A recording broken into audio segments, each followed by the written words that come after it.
ሸፈን በይ ደበቅ በይ እህት ዓለም ወጪ ወራጅ መንገደኛው ውብ ገላሽን አይታደም። መደበቅ ነው ውበት መሰተር ነው ማማር ተሸፍኖ በልብስ መጣፈጥ እንደማር። የእናት ዱዓ መቼም ቢሆን ኤክስፓየር ዴት የለውም። ብትሞትብህ እንኳ ከዛሬ ስንት ዓመት በፊት ያደረገችልህ ዱዓ በረከት ሆኖ ቆመህ እንድትሄድ ያደርግሃል። ትንሽ አድርገህላት ብዙ የምትመርቅህ እናት ብቻ ናት።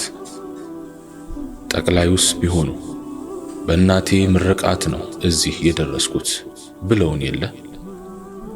እናትህ ስትመርቅህ አትቆም፣ አትሳቅ፣ አትናቅ፣ አታላግጥ። ጎንበስ ብለህ ተናንሰህ ተንበርክከህ ተመስጠህ ተቀበል።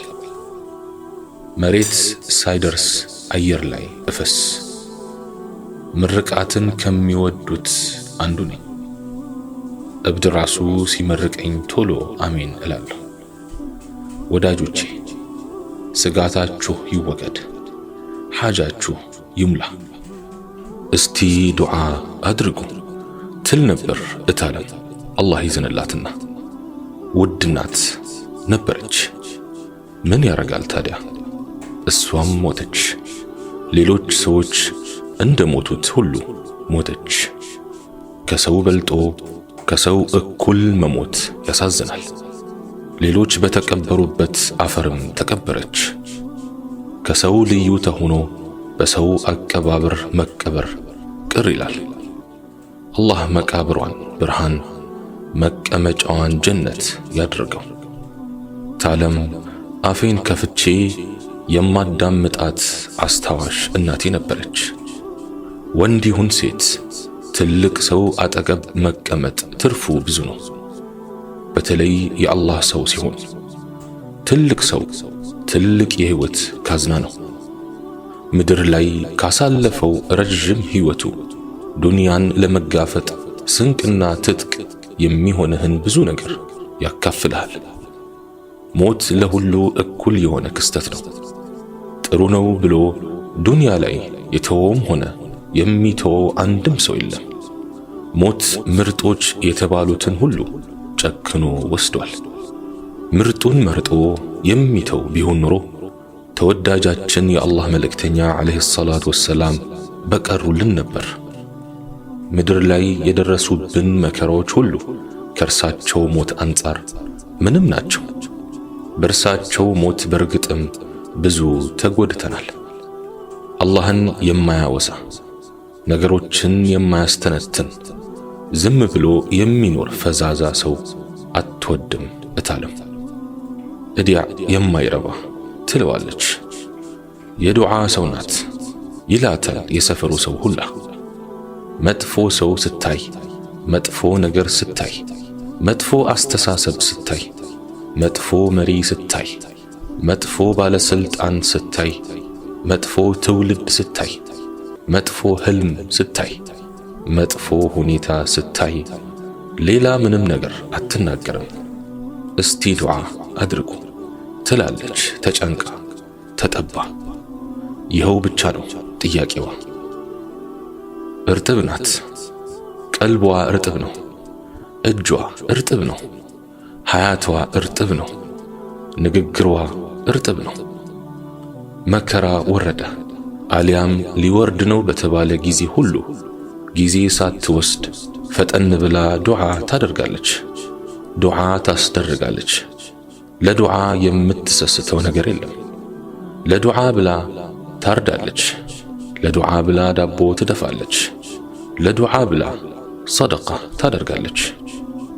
እንደ ዛሬው ሰው ደረቅ አይደለችም ታለምዬ።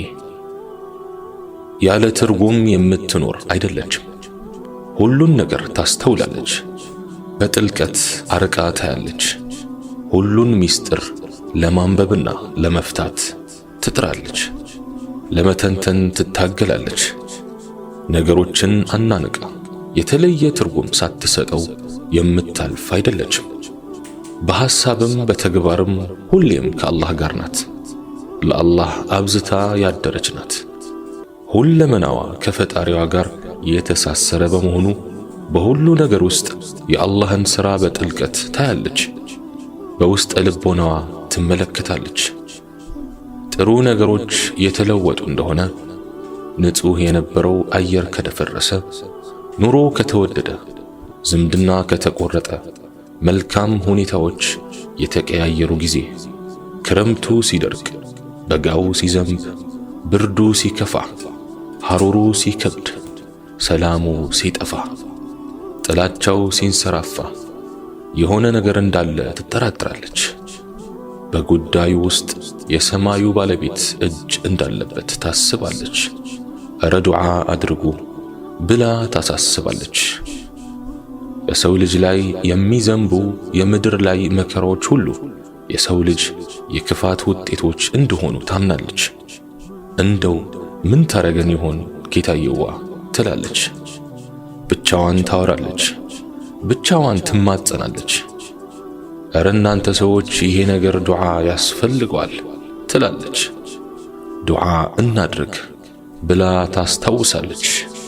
ድንገት ብድግ ትላለች። ፈጠን ብላ ሼኾችን አስጠርታ ዱዓ ታደርጋለች።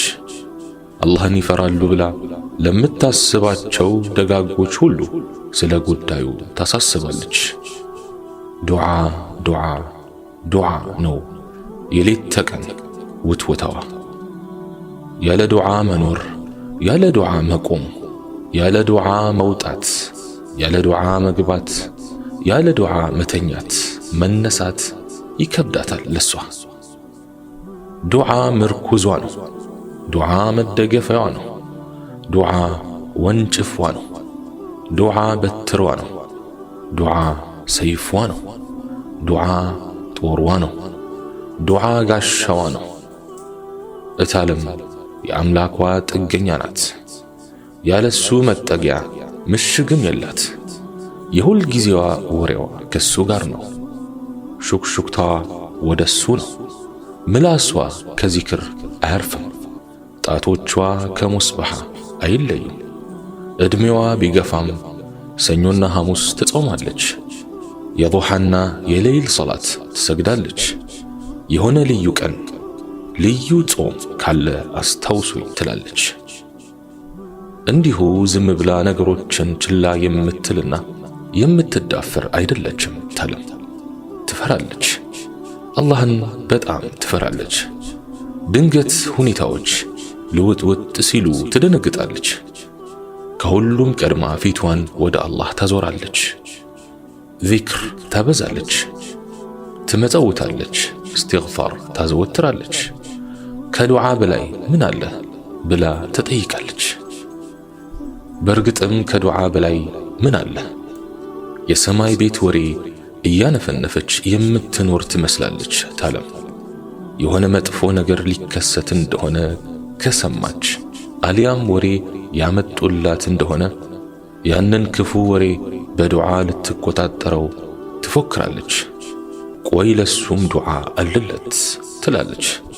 በዱዓ ትተማመናለች፣ በዱዓ ትዝታለች። ዛሬ ላይ ዱዓ የማያስፈልገው ነገር ምን አለ ወዳጆቼ? አዎ ሁሉም ነገር ዱዓ ያስፈልጓል። አላህ በሰማነው የምንጠቀም ያድርገን።